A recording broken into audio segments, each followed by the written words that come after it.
എന്നാൽ ഞാൻ നൽകുന്ന വെള്ളം കുടിക്കുന്നവന് പിന്നീട് ഒരിക്കലും ദാഹിക്കുകയില്ല.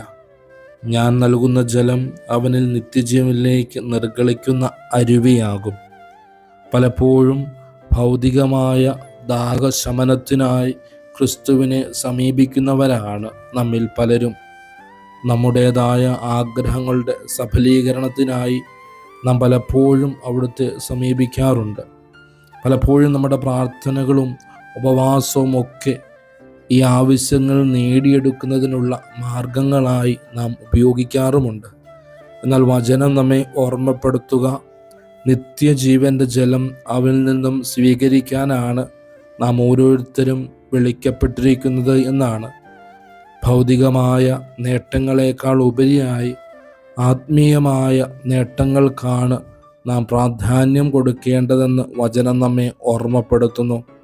അങ്ങനെ അവനെ തേടുന്നവർക്ക് മാത്രമേ അവൻ ക്രിസ്തുവാണെന്ന് മനസ്സിലാക്കുവാനും അവനെ ആത്മാവിലും സത്യത്തിലും ആരാധിക്കാനും സാധിക്കൂ. അല്ലെങ്കിൽ നമ്മുടെ പ്രാർത്ഥനകളും ഉപവാസവും ഒക്കെ ഭൗതികമായ നേട്ടങ്ങൾക്ക് വേണ്ടിയുള്ള ചില കാട്ടിക്കൂട്ടലുകളായി മാത്രം മാറും. കർത്താവേ, ഞങ്ങളുടെ അനുദിന ജീവിതത്തിൽ നിന്നെ ആത്മാർത്ഥമായി തേടാനും ആത്മീയമായ ഉണർവ് നിന്നിൽ നിന്ന് ലഭിക്കുവാനുമുള്ള വലിയ കൃപയ്ക്കായി ഞങ്ങൾ പ്രാർത്ഥിക്കുന്നു. ആമേൻ. ഈശോ അനുഗ്രഹിക്കട്ടെ.